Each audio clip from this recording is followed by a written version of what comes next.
I'm Stephen Woodhouse, and my colleague Jan Wierzba will take you through a demonstration. So I'll just show the disclaimers and rights before the broadcast, and then we'll begin. So I'm Stephen Woodhouse. I've worked with the company for 21 years, generally in the areas of market design and disruption to the energy markets. Around 2 years ago, when we were still POIRI, I took a role as POIRI's Chief Digital Officer because I was unable to contain my excitement at the brave new digital world and how it might enable customer engagement and the transition to a low carbon energy sector. So I'm quite passionate about the capabilities of AI in this space. And my colleague is Jan Wierzba, who will introduce himself. Hello, can you hear me? My name is Jan Wierzba. I'm heading the Management Consulting Office here in Berlin with our growing team here.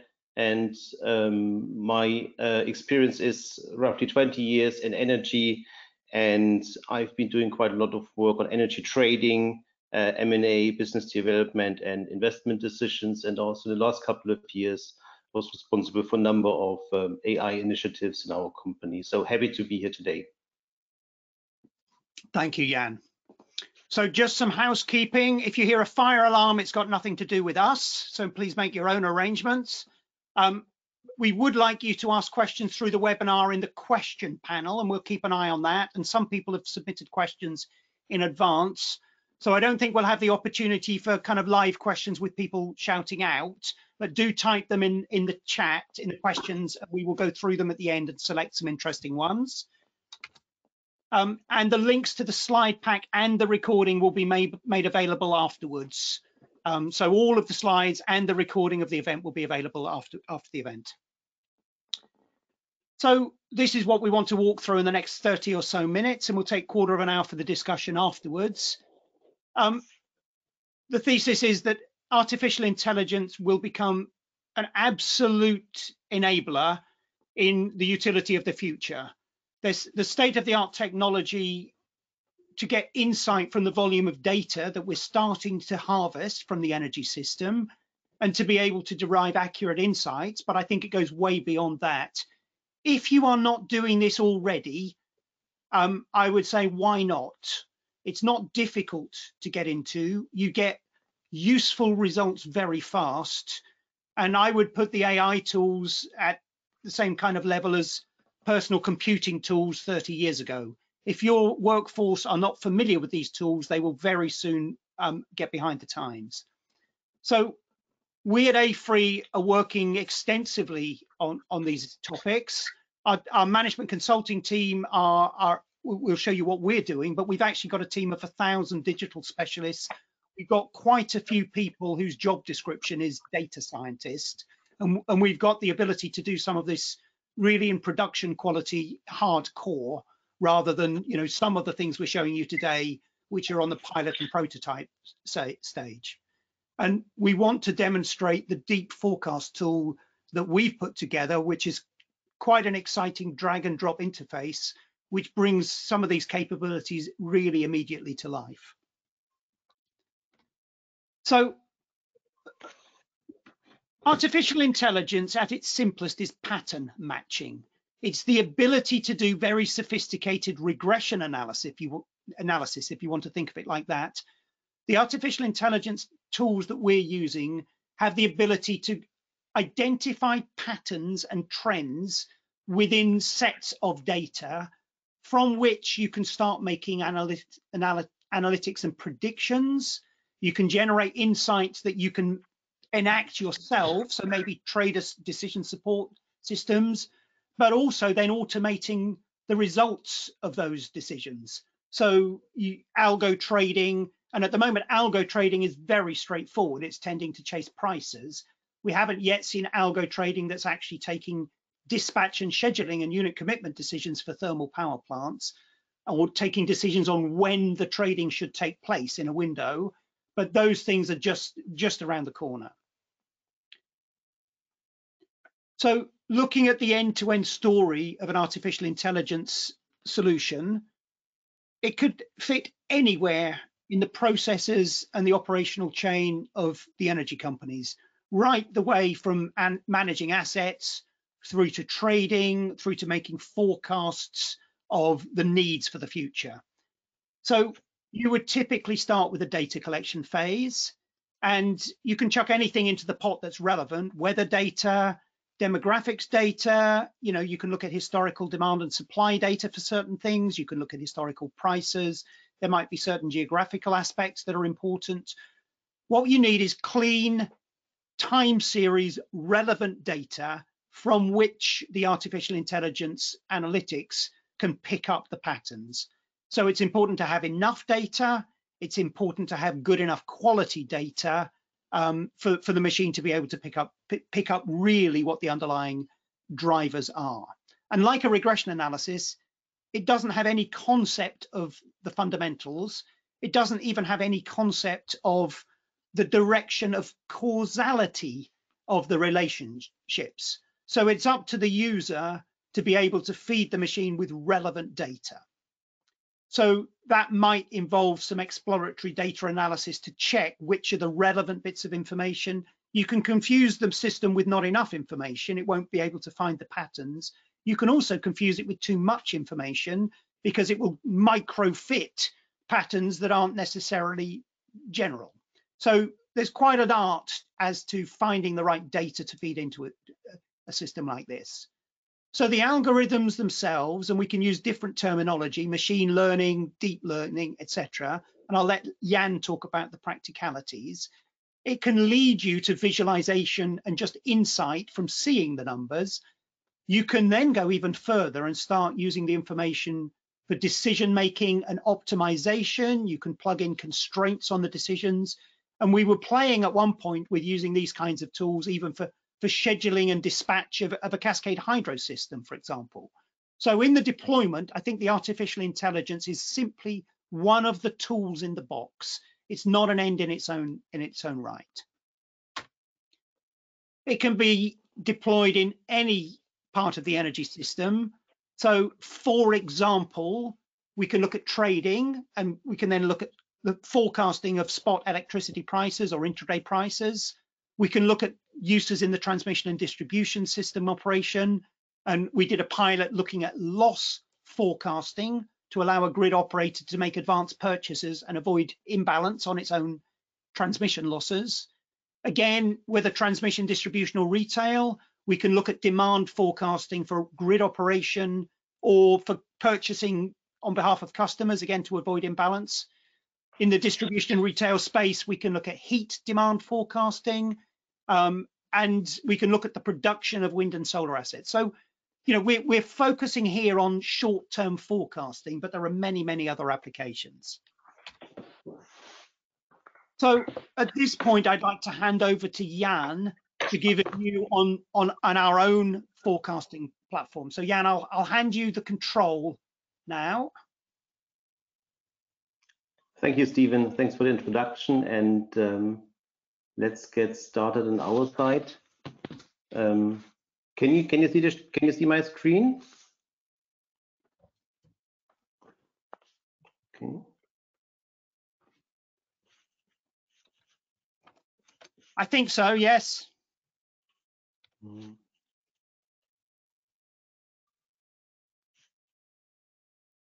Okay. Okay, very good. Then,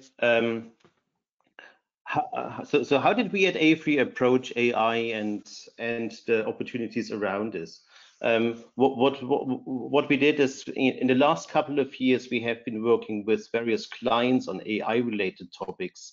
And one particular focus is to provide short-term forecasts of prices, of demand, of losses, etc. And in the course of these projects, we have developed our own platform, which we call Deep Forecast, and which is specifically targeted for short-term forecast. And this platform is based on deep learning technologies. It's aimed to be, it's user-friendly, it has a browser-based interface, and it provides easy and an accessible workflow for developing and training and forecasting models. And the back end of this platform takes care of quite a lot of the data wrangling that Stephen already mentioned, so that you as a user don't have to go through all the details here. So it currently helps us to make forecasting and modeling easier and more playful and more fun. And at this point, I really also want to thank to the larger team here, in particular thanks to Hagea, Hannes, Eric, Tom, Ebru, Stephen, and Oliver, to make this possible today where we are. So next slide. So what are the key features of this platform? So first of all, you somehow have to get data into the platform, and there are ways to do this. That you can upload data with drag and drop features. You can also download data from public sources and external sources, and you can always export data and results to your own files. Getting data in and getting data out is fairly easy. And then you can set up models. You define models very flexibly. You can train them, and during this whole process, the training is very visual. It's very transparent, and you have a good view about the progress and where you stand, and can also see how to, what are the hints for some better training. Once you have trained the models, you can then go into forecasts. You can set up daily routines for forecasting, and you also have full transparency about the model inputs and outputs. One criticism that some people have raised about AI type of models is that they sometimes seem to be a bit like a black box, so that you don't really know what's going on inside. And the way we have addressed this in our platform is to make it possible to understand how the inputs impact the outputs by having a very visual way of showing the sensitivities. We can also show this in the live demo a little bit later. So where have we applied this? So one example is shown here. For one client, we have implemented a model to forecast electricity demand based on various weather information like temperature, surface radiation, and some others. And we also set up with the client a daily process where the client provided us the input data from the weather service, and we then provided the daily forecast. As a result, the forecast quality improved by about 15 to 20%. Another example, and this was some earlier work from 2017 already. This is where we started to look at day-ahead prices. So these are day-ahead prices for Germany, and so the question was how good can we forecast day-ahead prices for Germany? This is probably something that quite a lot of people are doing these days. So this is an example of one of our first models here, where we took system load, solar, wind generation, and temperature into the game. And if you see if you see the patterns of this data, then if you look at this for some time, then you can really see how these explaining variables like system load, solar, wind generation, and temperature, how they really impact the patterns of the day-ahead prices. And the way how you can sort of visually see and feel this is something that then the AI model is able to grasp and to put into practice and provide forecasts. And so this was one of the earlier examples that we came up with. And you see this, on the one hand, day-ahead prices are quite a sophisticated pattern, and the and the models were quite well to able to spot these patterns, especially also, for example, when you look at the data on the right side, there were some periods of negative prices, so also the model predicted negative prices. So this was an example from 2017, and also maybe a third example. Steve already mentioned it briefly. We have worked together with TSO in Europe, where we looked at grid losses for this transmission grid. And so the question was there: how well can you predict losses for the next day? This was a process that TSO had to do themselves, and so we developed some models in order to see, is there a way to improve the current process, and also in this case, the models we trained and implemented based on AI were able to improve the current process quite significantly. So the third part of this webinar today is to have a live demo. And so let me just try to switch to the live demo. While I do this, hang on. While I'll do this, okay. So you should see this. So first of all, so for all you impressionable young kids out there, here's rule number 1 about live demos. Don't do it. So there are chances that something blows up. So really don't do this unless you have a good friend like Stephen Woodhouse, who promised me a bottle of champagne if it fails. So let's cross.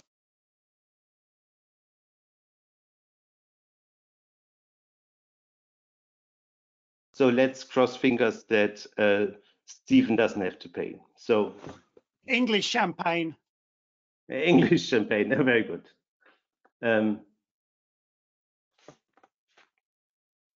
So let's get started. So as I mentioned, one of the way how very easily bring data into the model is by doing drag and drop. So, for example, here I have an Excel file which I prepared, and hopefully it works. So there you go. This is my first time series that I have loaded into the model, and sorry, I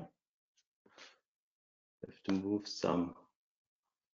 something here. Okay, so and it loaded a couple of months worth of consumption data for Germany. So you see, it goes until beginning of October, end of September. So half year of data. Then maybe at some later point you say, well, you know, I'm now one day later or 15 days later, so I have new and updated data, so you can also extend it. So we have extended it, so there should be some new data coming in, and you see it's not only until September, so it's already until mid of October here. We have also, so this is for all sorts of private or private data or proprietary data that you may want to use. It's very easy to upload this into the platform like this. We have also included links to some public sources like ENSO-E, where you can download prices, or generation, load, or cross-border flows. You can also generate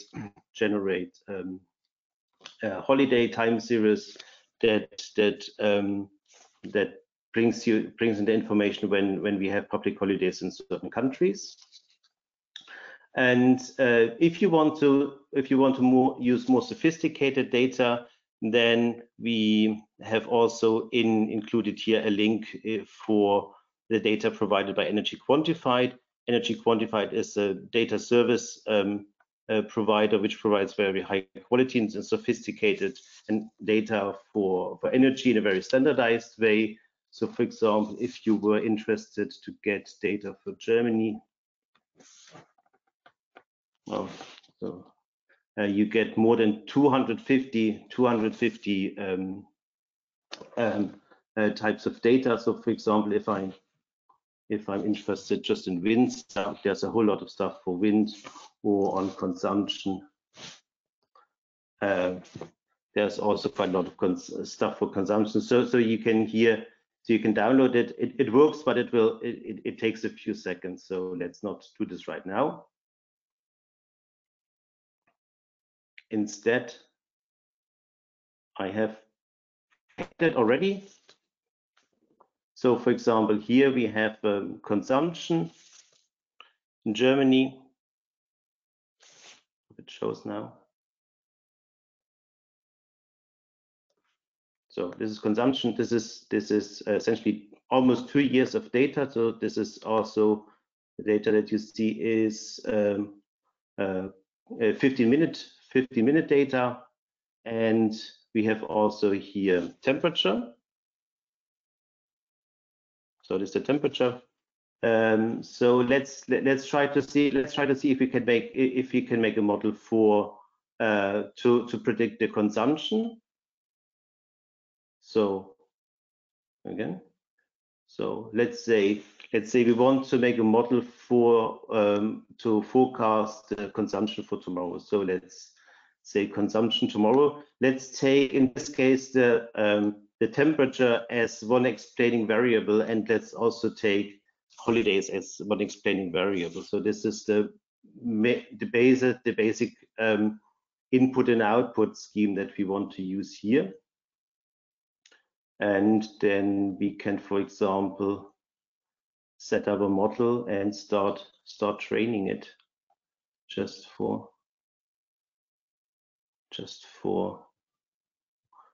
demonstration purposes. So, and what's happening right now? There should be something coming up here. And so what platform has done now, it has created a model here, and it has started training. And what you see down here is maybe I can zoom in a little bit. What you can see here, this black brown line is the actual, red is the forecast, and in green is the error, but it's the absolute error. So it always shows positive. And what you see here on the progress side, this is the progress. So this is the error that's in the modeling right now. So you want to have this this error to go down. And so training is now in progress. Let me just stop the training because we don't really have so much time here. So in order to make a forecast, we have prepared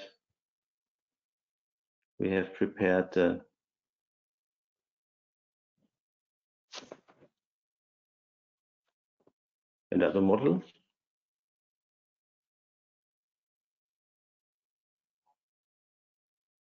So let's see if it works. So okay, so this is again. So you know, if you want to do the training, then you probably should spend a little bit more time than just 1 minute.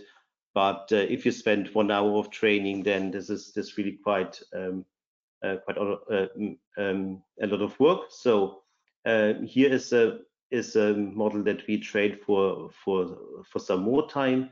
So we have just chosen here 13th of August this year, and this is the result of the training. This is the result of the forecast. So the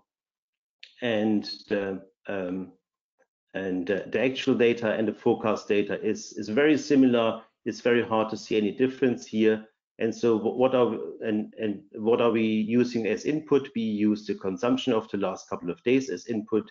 We use the consumption temperature, and we use holidays as input. So we can also play around a little bit and say, for example, what happens if this day were a holiday, public holiday. So I just made it a holiday here, and voila, it shows probably a bit as expected. If it were a holiday, then the model expects the consumption to be quite a lot lower.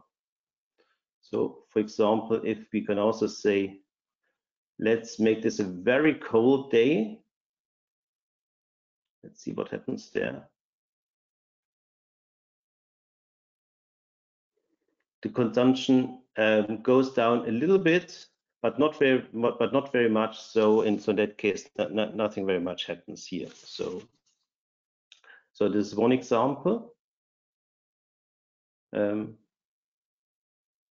I promised also to say a little bit more about spot prices. So how about spot prices? So this is a model which we took,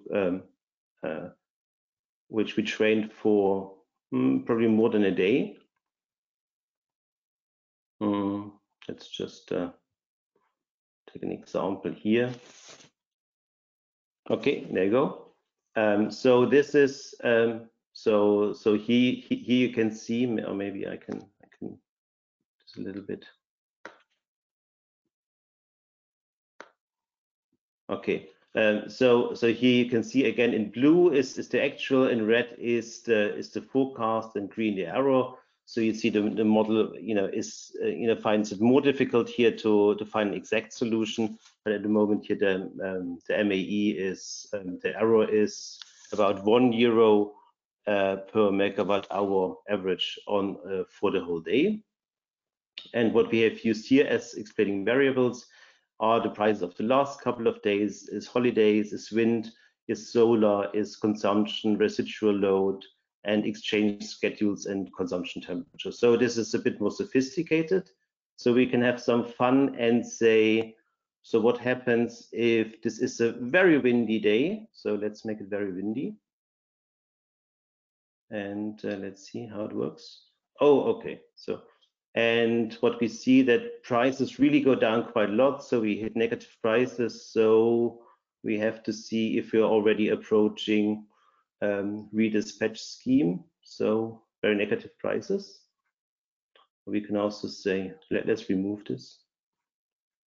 Also make it very cloudy. So let's say there's hardly any solar production on the day. What happens?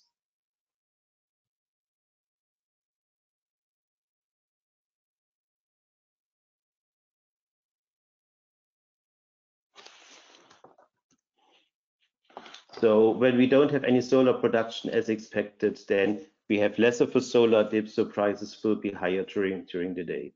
And so this is how you can see and also get a good feeling for how these models work, how they use the input, and how it impacts the output. Okay.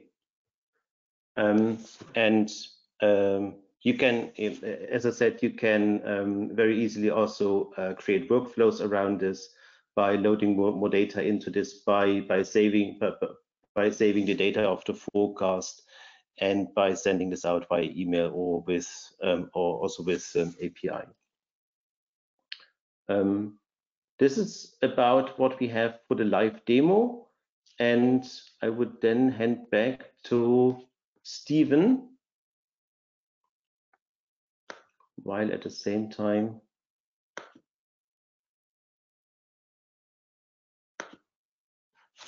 so Stephen, back to you. Jan, thank you very much. And I would like to start picking up some of the questions shortly, but let me just take us through where we go from there. I'll bring us back to that. So Jan chose a very simple model, and one of the questions we've just had relates to, how an AI model can forecast the future when it's only seen the past. But the holy grail really is to be able to combine what we know about the future with the patterns we've seen in the past. So this was an example of a spot price forecasting model, and you can see it was building up data from 2010 to 2016, looking at German prices.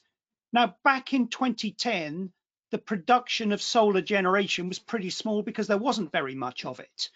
And when we got up to 2016, there was an awful lot more. So there'd been a growth in the capacity of the solar generation, which meant the production was higher. And we would also see the same with the wind generation here. You can see my screen, I hope? We can see my screen. Oh, sorry. I'm on slide number 12. I beg your pardon. I go back to slide number 12.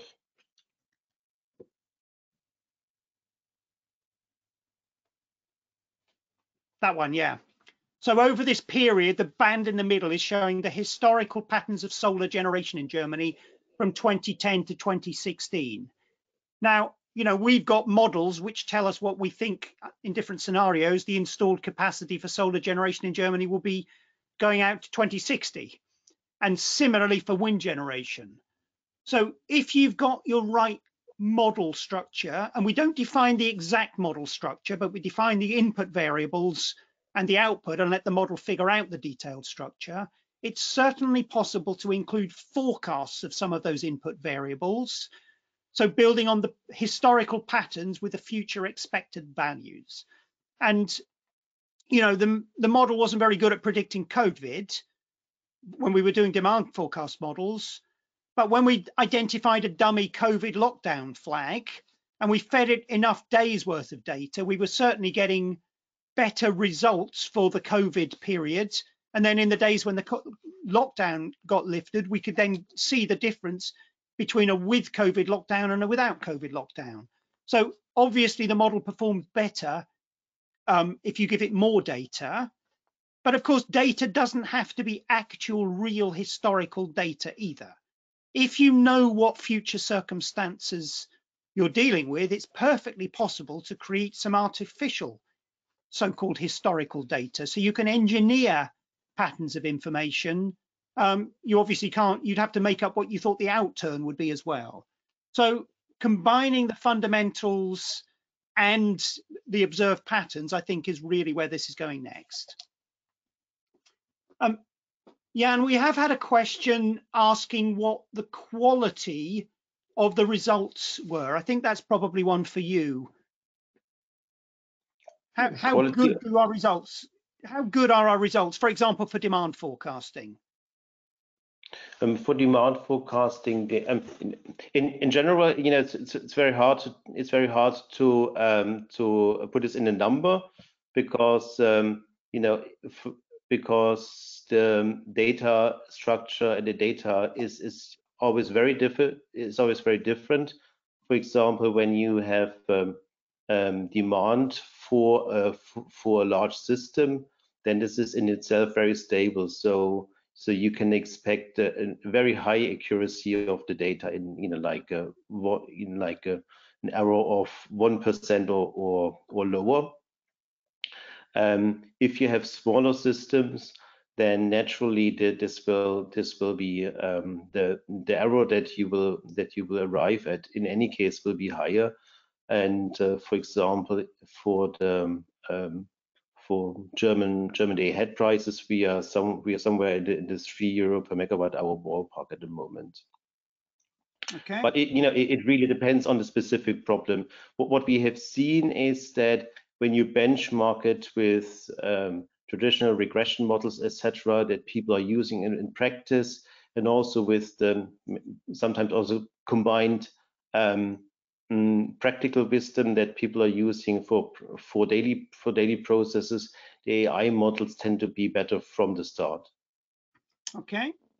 And I think we've established it's not just an out-of-the-box solution. You have to spend some time playing with the data.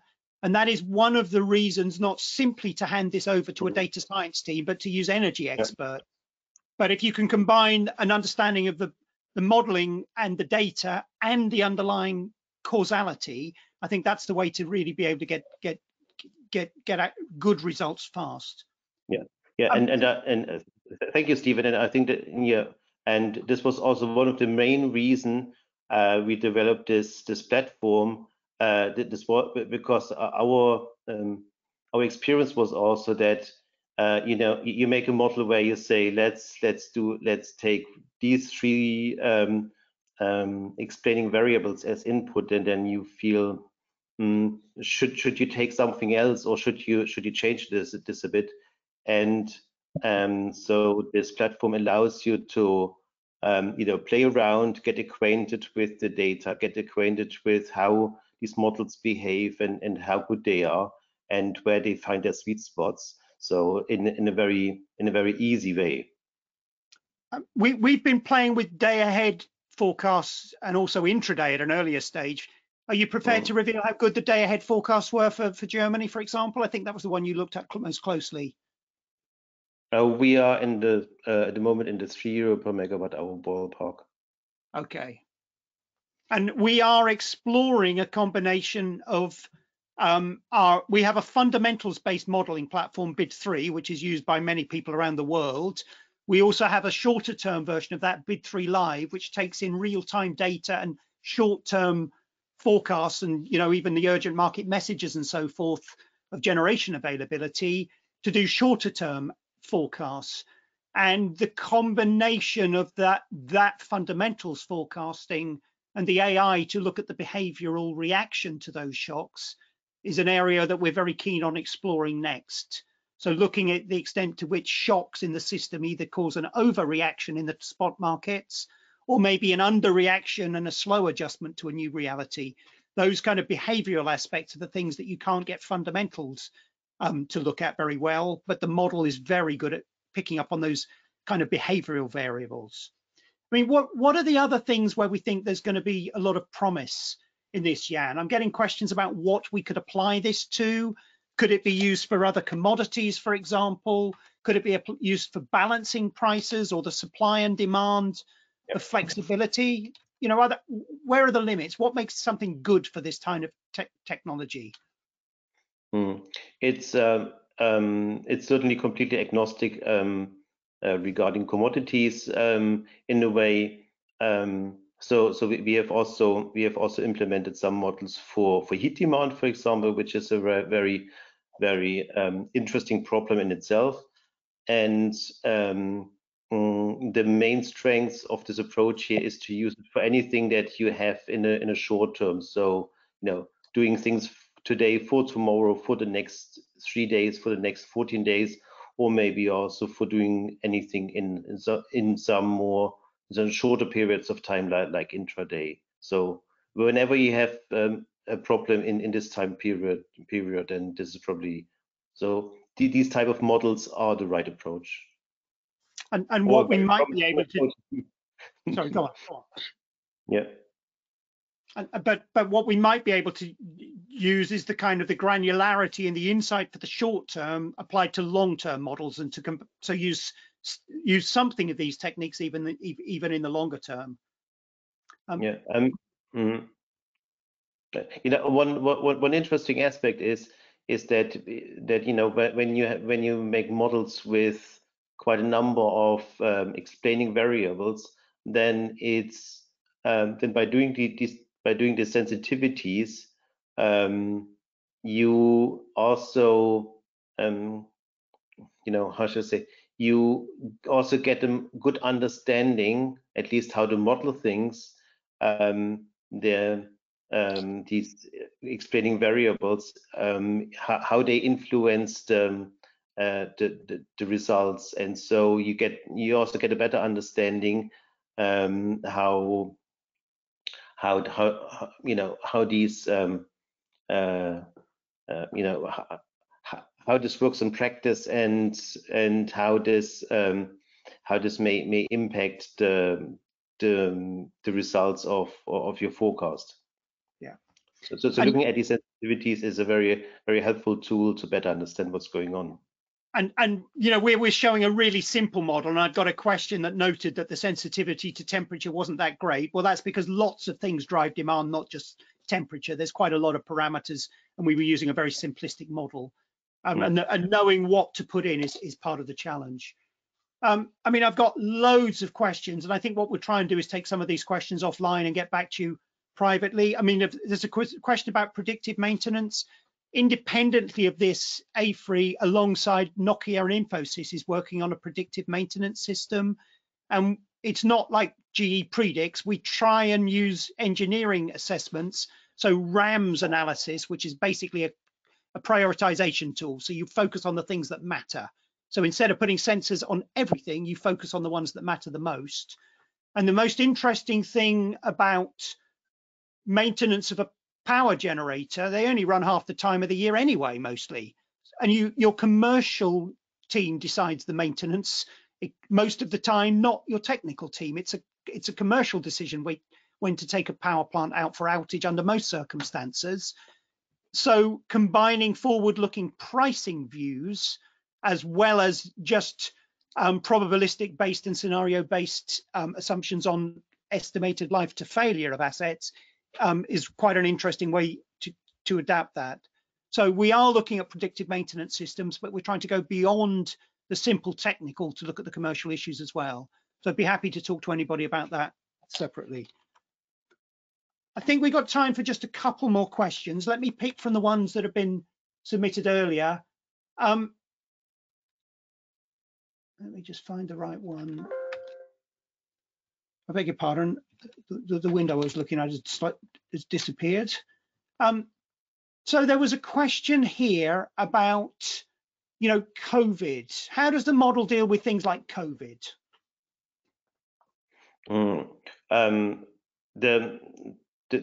way you can do this is to add COVID as an extra variable. Of course, you cannot predict that COVID or something like COVID will happen, but if you mark it and say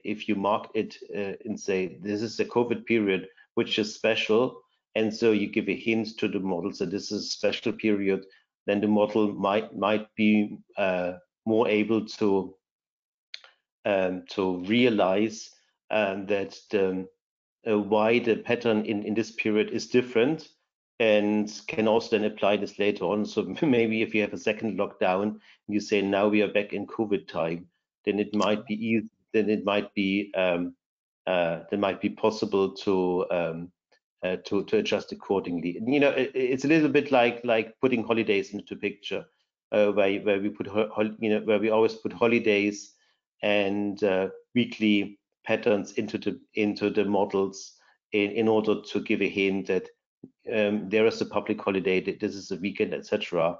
And in the same way, you can also treat COVID as a variable. And the point about the system is that, you know, we tend to do the learning and build up the patterns and then calculate forecasts, but you can retrain the model every day if you wish to. So you can continually update the model, and the exact relationship between the variables you're not even defining.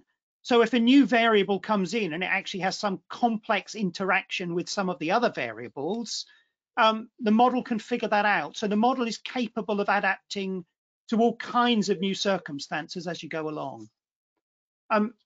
Yeah, and we're getting lots of questions about the technology. And I think that's probably one for you to answer next, but is it worth just saying just a little bit about the adaptability? So people are saying, can you adapt this to take input from a data lake or an API? What's the underlying, you know? Yeah. Okay. Yeah. So thank you. 2 words about this.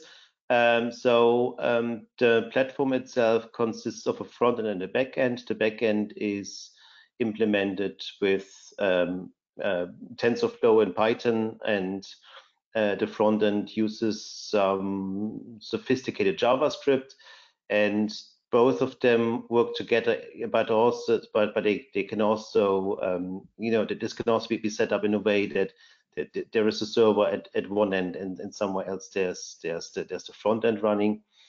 And currently we are using API links to download data from external sources, like as demonstrated for ENSO-E or for Energy Quantified.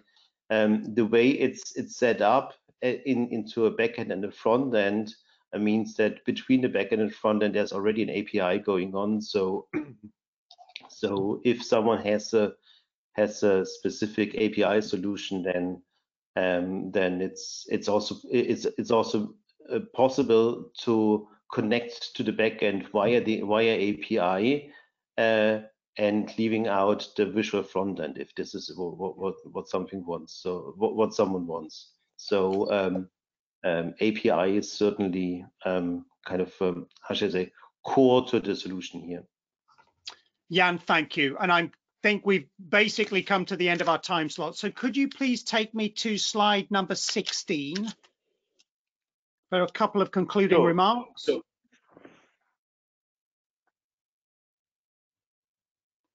So closing messages, these tools are here to stay. But I will say that we are at an early stage. They've been applied in lots of other sectors. I think the application of AI in the energy sector is at a really early stage. So, you know, you could easily be at the forefront quite quickly. So if you don't act as the first, somebody else will, and this will become a competitive differentiator. Your competitors will be working on this and they will be good at it in a few years' time. So if you're not, you will be at a competitive disadvantage. Go and work with it. Come and talk to us, play with it, do it on your own, but it's definitely, you know, it's like when somebody invented the spreadsheet. You definitely can't afford to ignore that in your future business. So just to conclude, if you could please then take us on a couple of slides, slide number 18.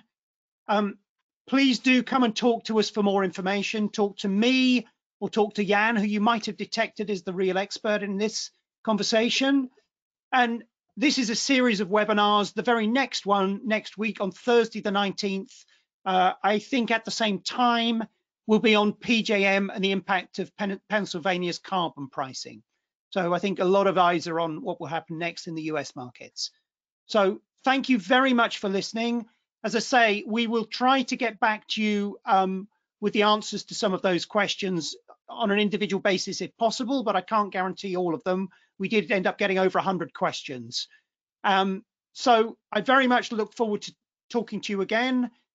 As I say, the slides and the recording of this will be made available to all of the registrants after the event. Thank you very much. And Jan, thank you.